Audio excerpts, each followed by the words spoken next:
Hello बच्चों, पिछली video में आपने देखा कि हमने बात की थी हमने बात की थी एनर्जी डेंसिटी और स्टोर्ड एनर्जी के बारे में। कैपेसिटर में कितनी एनर्जी स्टोर होती है उसके तीन फॉर्मूले आए थे, q square upon 2c, half c b square and half q B.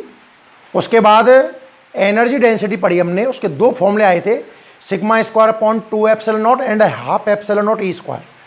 तो मेरी आपको एडवाइस ये रहेगी कि बच्चों जो फॉर्मूले हैं वो डायरेक्ट याद कर लें। नेक्स्ट इसी क्रम में चैप्टर को आगे बढ़ाता हूं और आज बात करते हैं, अच्छी इंपॉर्टेंट हेडिंग है, कॉमन पोटेंशियल। क्या हेडिंग है बच्चों? Common potential. ध्यान से देखिएगा।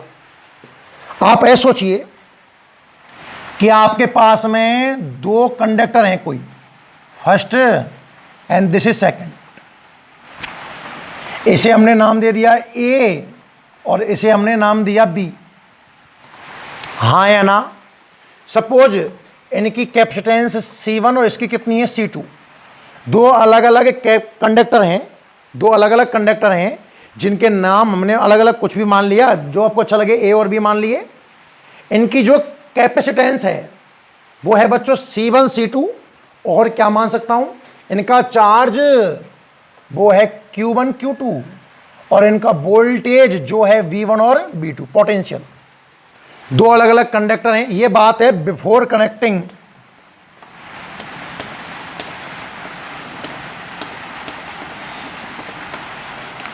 दो अलग अलग कंडक्टर हैं, दोनों बिल्कुल सेपरेट हैं, अलग अलग रखे हुए हैं। नाम ए और बी, कैपेसिटेंस C1 और C2, चार्ज Q1 और Q2, पोटेंशियल V1 और V2। ठीक है साहब? अच्छा, अब हम इन दोनों कंडक्टर को बच्चों कनेक्ट कर देते हैं। ये लो, ये है ए और ये है बी, इन्हें हमने एक कंडक्टर से कनेक्ट कर दिया। बच्चों आपने चैप्टर नंबर 1 में पढ़ा है कि जब अलग अलग पोटेंशियल, इसका पोटेंशियल B1 B2 डिफरेंट है, अगर मैं अलग अलग पोटेंशियल के दो ऑब्जेक्ट को टच कर दूं तो उनमें चार्ज का फ्लो होता है until their potential become same. जब तक उनके पोटेंशियल सेम ना हो जाएं तब तक चार्ज का डिस्ट्रीब्यूशन होगा high potential to low potential. मेरी बात समझे आप ध्यान से। ये तो सेपरेट अलग अलग रखे हुए थे, अब आपने दोनों को कनेक्ट कर दिया तो इनमें चार्ज का डिस्ट्रीब्यूशन होगा। पर बच्चों चार्ज के डिस्ट्रीब्यूशन से कैपेसिटेंस तो इफेक्टिव ही नहीं होगी। कैपेसिटेंस में मैंने साफ साफ कहा है कि अगर हम किसी कंडक्टर का चार्ज या पोटेंशियल चेंज करते हैं तो कैपेसिटेंस का इससे कोई इफेक्ट नहीं होता। कैपेसिटेंस कैसी रहेगी? कांस्टेंट, बिल्कुल C1 C2। हाँ, चार्ज कुछ नए आ जाएंगे। पहले का चार्ज मान लीजिए आप कुछ भी Q1 डैश और दूसरे का चार्ज मान लीजिए Q2 डैश। वोल्टेज ये सेम हो जाएगा V, इसी को बोलते हैं कॉमन वोल्टेज। तो सबसे पहली बात तो कॉमन वोल्टेज की डेफिनेशन की है कि when two object of different potential, when two bodies of different potential come या touch to each other, when two bodies of different potential touch to each other, then charge flow until their potential become same। उनमें तब तक charge flow होगा जब तक उनका potential same ना हो जाए। This same potential known as common voltage या कॉमन पोटेंशियल। ये कहानी है बच्चों आफ्टर कनेक्टिंग।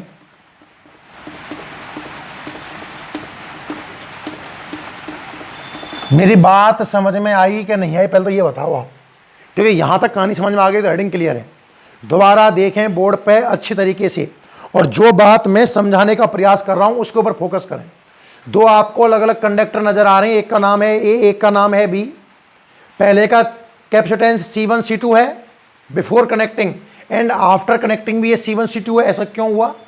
क्योंकि कनेक्ट करने से चार्ज का ही तो फ्लो हुआ, और चार्ज और पोटेंशियल चेंज करने से कैपेसिटेंस इफेक्ट कोई इफेक्ट नहीं आता। इसलिए पहले भी C1 C2 है, बाद में C1 C2 है। पहले चार्ज Q1 Q2 है, बाद में मुझे पता नहीं है क्या चार्ज है, कोई नया चार्ज आ गया होगा। पहले वोल्टेज V1 V2 है, पर कनेक्टिंग के बाद वोल्टेज बराबर रहेंगे, ये कंफर्म है। कॉमन वोल्टेज यही टर्म है हमारी B, और जो मुझे फाइंड आउट करना है। तो कॉमन वोल्टेज की डिफरेंस समझ में आई कि नहीं आई? कि when two bodies of different potential touch to each other, then charge flow until their potential becomes same. This same potential known as the common potential. Clear? अच्छा, अब निकालें कैसे? तो बच्चों आपने पढ़ा है बिकॉज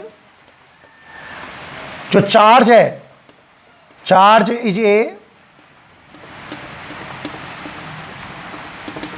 कंजर्वेटिव क्वांटिटी। जो चार्ज है वो कैसी क्वांटिटी है बच्चों? Conservative quantity. मतलब कनेक्टिंग से पहले चार्ज और कनेक्टिंग के बाद चार्ज, टोटल चार्ज इक्वल होगा। कनेक्ट करने से पहले कितना चार्ज है? Q1 प्लस Q2, और कनेक्ट करने के बाद कितना है? Q1 dash plus Q2 dash. सारी वैल्यू पुट करिए। आप फॉर्मूला जानते हो, C is equal to Q upon B. C is equal to Q upon B. तो Q का फॉर्मूला आएगा CV। Q1 है तो C1V1, Q2 है तो C2V2, Q1 डैश है तो C1V, और Q2 डैश है तो C2V। इन दोनों में से C1V1 प्लस C2V2 is equal to V common लूं तो C1 प्लस C2, और जो पोटेंशियल निकल के आया वो आया बच्चों C1V1 प्लस C2V2 upon C1 plus C2। This is common potential. This is common potential. बताओ बात समझ में आई कि नहीं आई? बड़ा सरल है मेरे हिसाब से, तो कुछ भी नहीं है। कॉमन पोटेंशियल बहुत सबसे इजी हेडिंग है। कहानी क्लियर है? तो अपने पेन कॉपी निकालें और फटाफट रफ्तार में छापें। भाई देखो, आपकी वीडियो लंबी इसलिए नहीं हो रही है क्योंकि मैटर में आपको तुरंत समझा के फटाफट लिखा रहा हूँ, स्क्रीनशॉट लगा रहा हूँ। पूरी कहानी बोलूँ ना तो हिंदी मीडियम से बड़ी वीडियो हो जाएगी, इसलिए पहले कह रहा हूँ 2 बार देख लिया करो, कोई टेंशन नहीं है। हेडिंग डालें आप कॉमन पोटेंशियल, कॉमन पोटेंशियल, और इसमें थोड़ी डेफिनेशन लिखें पहले। देखो, when to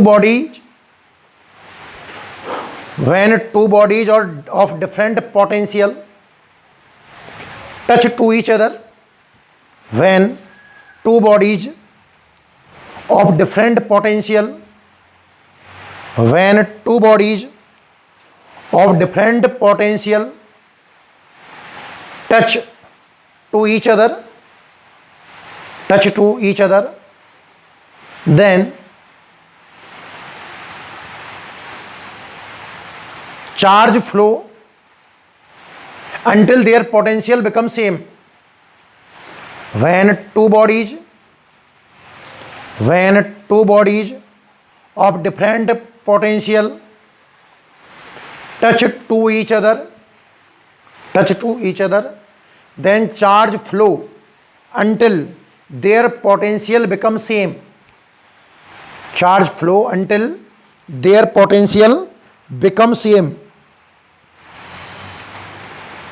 This potential known as common potential.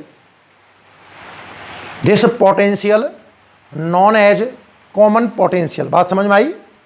When two bodies of different potential touch to each other, then charge flow until their potential become same. This potential known as common potential. Clear? और इस तरह का diagram बनाएं। इसमें बहुत सारी language cut हो गई है भाई, कि 2 कंडक्टर हैं, कैपेसिटेंस C1 C2 है, चार्ज Q1 Q2 है, वोल्टेज V1 V2 है। आपने टच किया तो इनके नए charge Q1 dash Q2 dash है, कॉमन वोल्टेज भी है। ये सारी कहानी नहीं लिखाऊंगा, डायग्राम के थ्रू समझेंगे इस चीज़ को। तो बच्चों स्क्रीनशॉट ले लीजिए और सुंदर सुंदर 2 डायग्राम बना देना और पूरा छाप देना इसी तरीके से।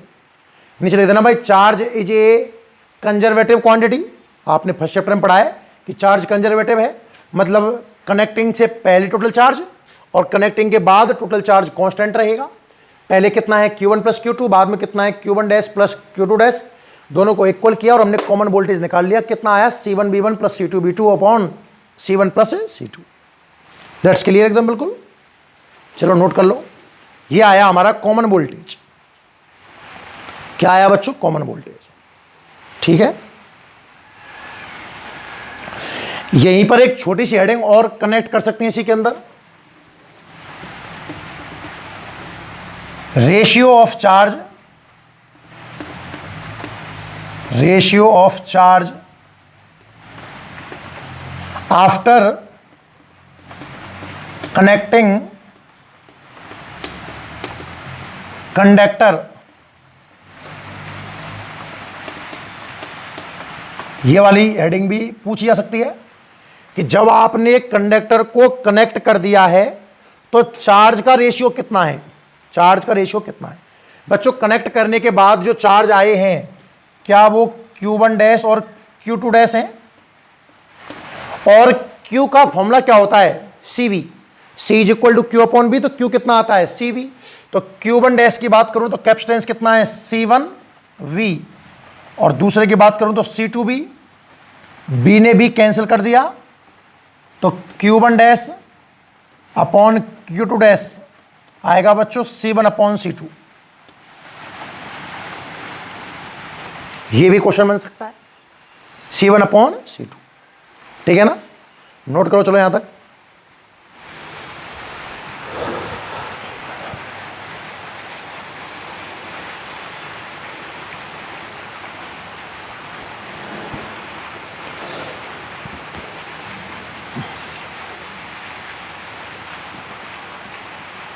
ठीक है, चलो इसी में क्लियर है यहां तक। नेक्स्ट जो हमारी हेडिंग है वो है एनर्जी लॉस। साफ कर रहा हूं उसको। कॉमन वोल्टेज का फॉर्मूला याद रखिएगा बच्चों, C1V1 प्लस C2V2 upon C1 plus C2, इसकी मैं हेल्प लूंगा अभी, ठीक है। और अब हम चर्चा करते हैं हमारी नेक्स्ट हेडिंग पर जो है एनर्जी लॉस। नेक्स्ट हेडिंग है हमारी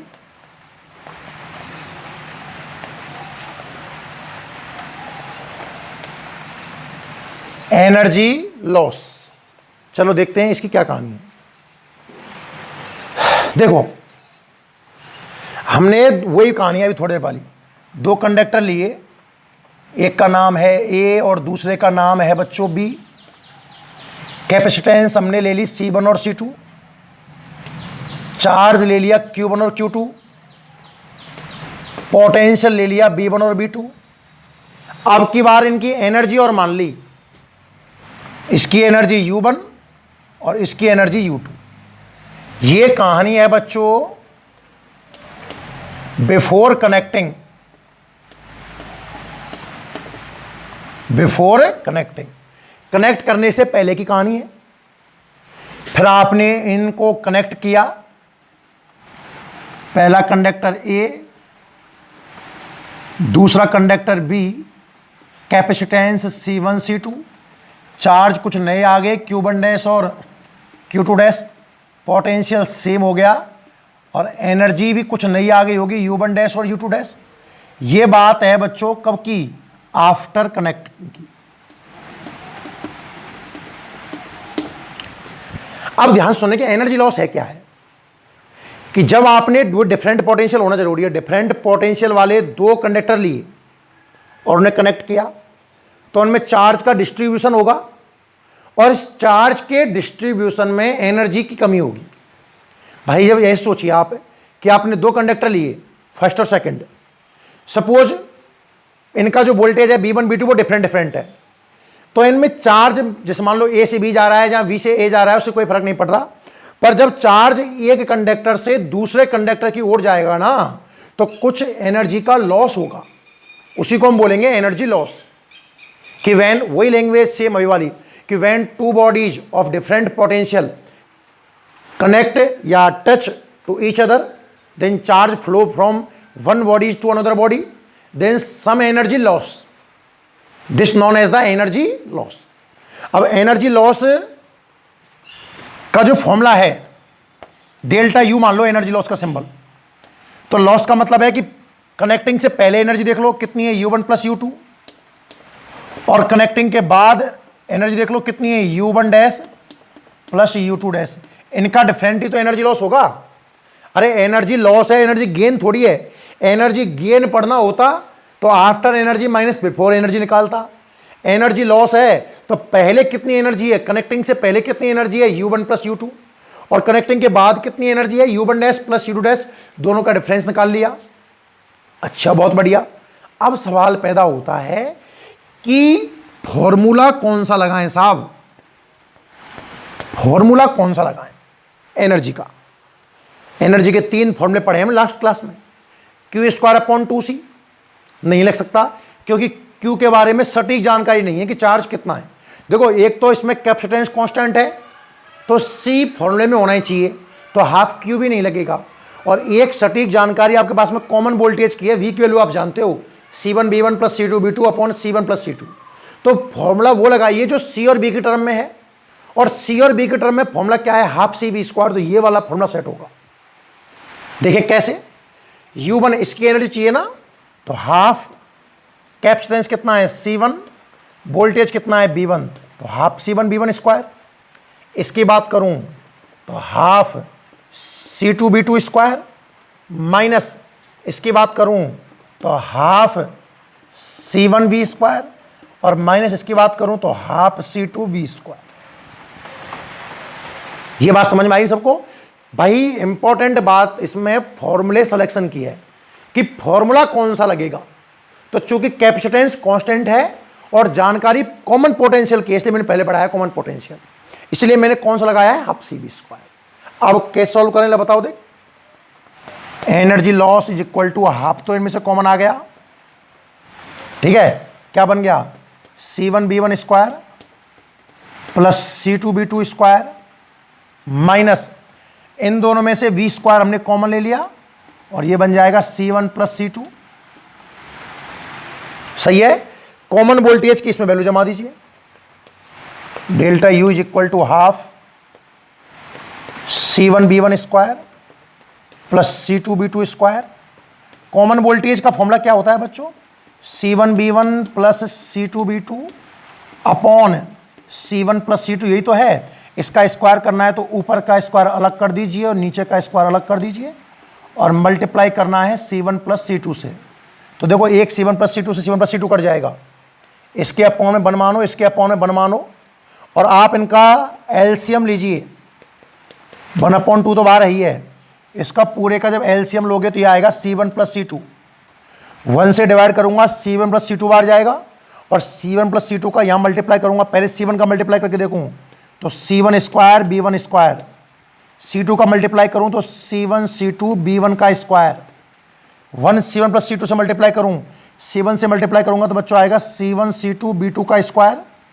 C2 से मल्टीप्लाई करूंगा तो ये आएगा C2 का स्क्वायर B2 का स्क्वायर और माइनस C1 + C2 का भाग दिया 1। इसको सॉल्व करें। अच्छा, A + B के होल स्क्वायर से खुलेगा, पर याद रखें बाहर साइन नेगेटिव है, आने को तो C1² B1² आएगा, फिर ये आने को तो प्लस में आएगा C2² B2², पर बाहर नेगेटिव साइन है ना, तो ये माइनस में हो जाएगा C2² B2² और -2 C1 C2 B1 B2। इतना आप आराम से कर सकते हो, इसमें कोई रॉकेट साइंस नहीं है, कैलकुलेशन है बिल्कुल सिंपल वाली। ध्यान से देखें, C1 B1² से C1 B1² कैंसिल आउट हुआ, C2 B2² से C2 B2² कैंसिल आउट हुआ। क्लियर है? अब जो बच गया उसको लिखिए, डेल्टा U बराबर, देखो हाफ तो पहले से मौजूद है बाहर भैया, इनमें से सब में से अगर ध्यान से देखो C1 C2 कॉमन आ रहा है, C1 C2 कॉमन आ रहा है, C1 C2 कॉमन आ रहा है, इनमें से लिया भाई साहब हमने C1 C2 और नीचे एक C1 + C2 बच ही रहा है। ध्यान से देखें तो ये रहा, यहां क्या बचेगा, B1² plus B2² minus 2 B1 B2, B1² plus B2² minus 2 B1 B2। और थोड़ा बुद्धि का उपयोग करूं तो ये कितना आ जाएगा, देखो ऊपर तो C1 C2 है और नीचे 2 C1 + C2 है और ये भाई साहब बनेगा B1 - B2 का होल स्क्वायर। तो जो एनर्जी लॉस का फॉर्मूला है, अच्छे से देख लीजिए बच्चों, सिंपल कैलकुलेशन है, कैलकुलेशन में कोई रॉकेट साइंस नहीं होती है ना। आप हर बच्चा कर सकता है कैलकुलेशन को, मुझे विश्वास है। तो जो एनर्जी लॉस का जो फॉर्मूला आया है डेल्टा U, वो कितना आया है, C1 C2 बटा 2 C1 + C2 bracket B1 - B2 का होल स्क्वायर। अगर बच्चों V1 और V2 इक्वल होते, मतलब B1 क्या है, पहला पोटेंशियल पहले ऑब्जेक्ट का और B2 दूसरे ऑब्जेक्ट का, अगर ये पहले ही इक्वल होते तो दिमाग लगाओ, अगर B1 B2 इक्वल होते और आप इनको टच करते, जब पोटेंशियल इक्वल है तो क्या चार्ज का फ्लो होगा, क्या नहीं होगा। अरे चार्ज का फ्लो क्यों हो रहा है, पोटेंशियल डिफरेंस की वजह से, और आपने पोटेंशियल इक्वल मान लिए तो चार्ज का फ्लो नहीं होगा, और चार्ज का फ्लो नहीं होगा तो एनर्जी लॉस भी नहीं होगा।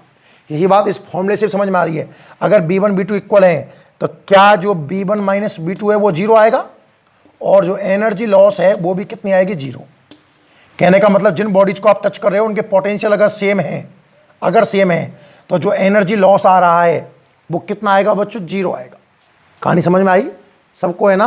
तो हेडिंग लिखें आप, अब अपने पेन और कॉपी निकालें और पहले हेडिंग लिखें आप एनर्जी लॉस। लगभग समाप्ति की ओर है चैप्टर, कुछ एक आध हेडिंग है, क्वेश्चन है, कल से स्टार्ट कर देंगे, है ना। यहां तक पूरा पढ़ लें इसको। एनर्जी लॉस लिखें हेडिंग। एनर्जी लॉस में लिखें when two bodies of different potential touch to each other. लिखें when two bodies of different potential touch to each other. When two bodies of different potential touch to each other, then charge flow from one body to another body. When two bodies of different potential touch to each other, then charge flow from one body to another body. Charge flow from one body to another body, so some energy loss या so some energy reduce, कुछ भी लिख दो। so some energy reduce, energy कम हो जाती है। when two bodies of different potential touch to each other, then charge flow from one body to another body, then some energy reduce. This is called energy loss. This is called energy loss. ठीक है। और बाकी जो आपको screen पर दिख रहा है एज इट इज पूरा बहुत ढंग से लिख दीजिए बच्चों, ठीक है ना। तो आज की वीडियो में यहीं तक, बने रहिए, मिलेंगे अगली वीडियो में एक नए टॉपिक के साथ। थैंक यू बच्चों।